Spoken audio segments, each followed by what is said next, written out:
Now we can talk about a co-dominant condition. This is with sickle cell anemia. Co-dominance means that both alleles are expressed. So looking at this particular individual, these have regular red blood cells and sickle cell shaped red blood cells. These sickle cells, this is just exemplary information. You don't need to know this, but just to understand why this particular disease exists within populations. It's really prevalent in African populations because of the prevalence of malaria around the equator.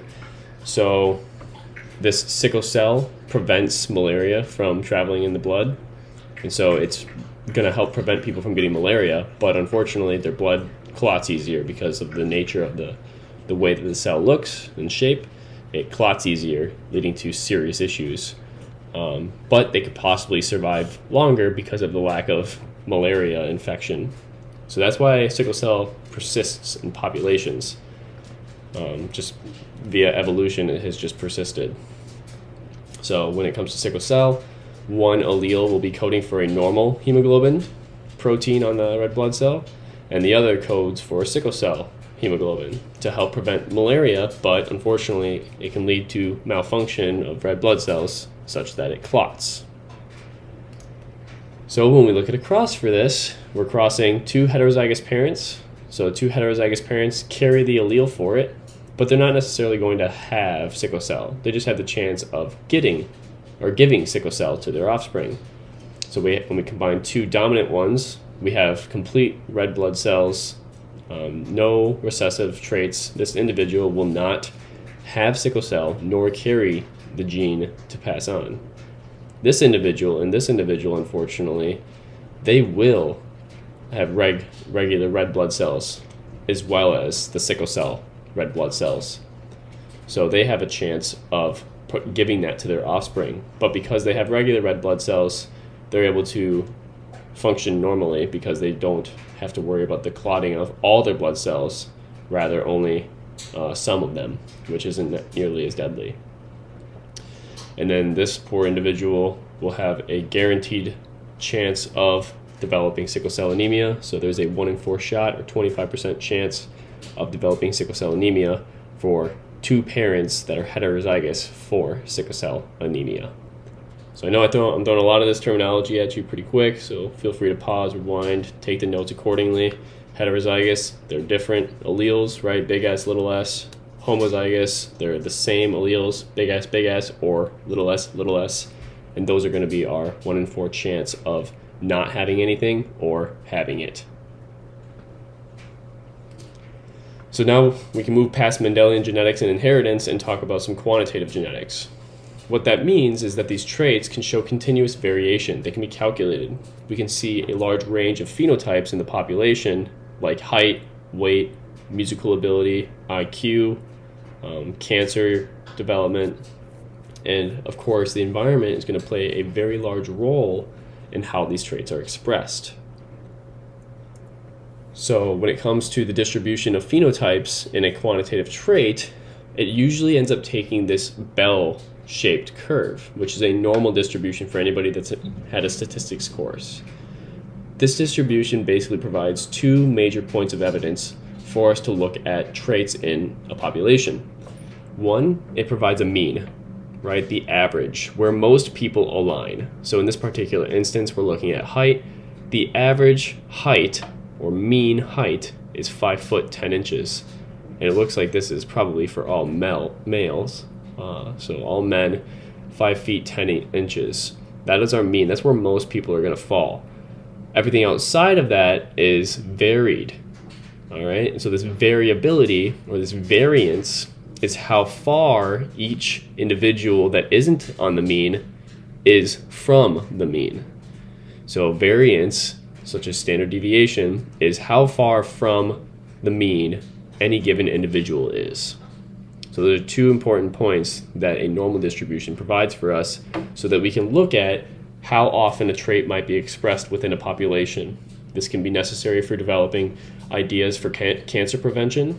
This can be necessary for developing ideas for what foods people should eat or what foods people shouldn't eat, different aspects of certain things that are in our diets that are affecting us long term, such as giving us risk for colon cancer, whatever you think in genetics can be affected, if you will, throughout a population. This normal distribution can help us observe that and give us points on how to deal with that.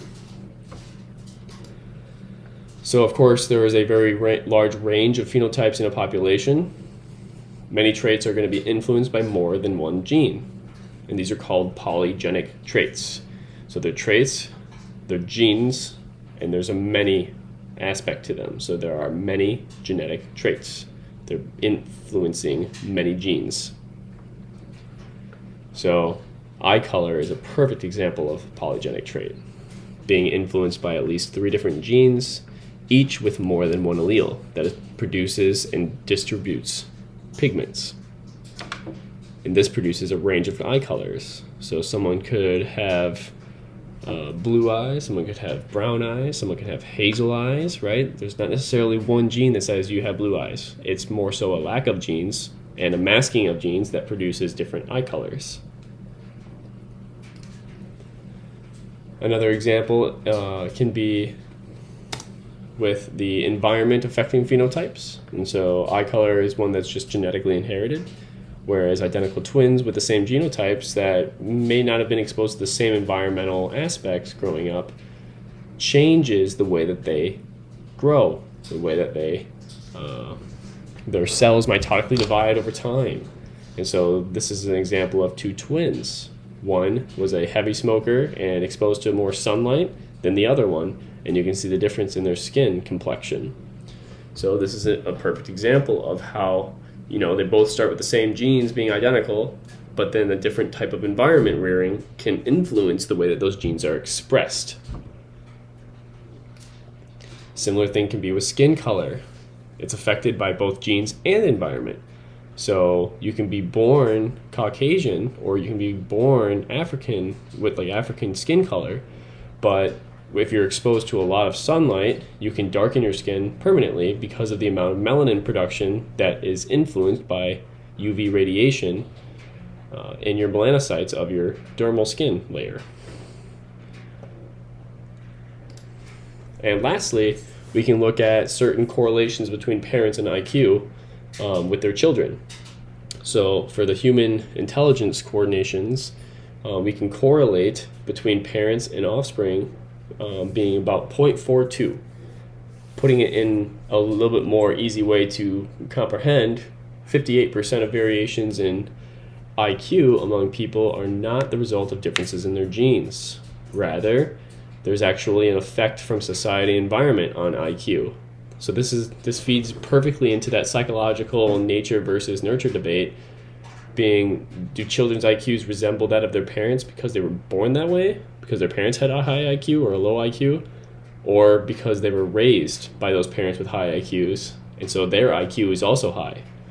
So there's an influence of both, right? The genetics being there, setting out the framework for something to grow from, and then having the right environment around that person to be able to utilize that genetic framework.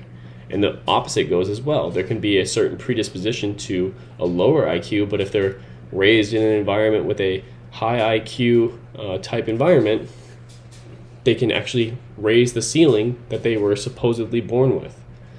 And so IQ is very much so influenced by the environment. And here's a little knowledge check for you. So excellent exam questions once again. Make sure you can understand where we're coming from for these, but a term describing a genotype with the same alleles is considered homozygous. Heterozygous would be 2 different alleles. The term describing expression of both recessive and dominant alleles will be codominance. Co, right? Like cooperation between 2 individuals. We're co-dominating. They're both being expressed. So this would be like sickle-cell anemia. You have both the red blood cells and the sickle-cell blood cells. What 2 important points does a normal distribution provide? Average or mean, and variance, variability within the population. Provides a lot of information that we can utilize. And does inheritance solely determine how genes are expressed? Not whatsoever. The environment definitely plays a large role as well. So of course, inheritance is important to understand, such as Huntington's disease. The environment doesn't play a role in that whatsoever. Same thing with sickle cell anemia. Those are just inherited. But things like skin cancer can be affected by how much sunlight you are exposed to. Things like IQ can be influenced by the type of environment you are raised in. So your environment and your inheritance, your genetic inheritance are very much so at play for the entire development of any given organism. But that is it for this lecture, and I'll see you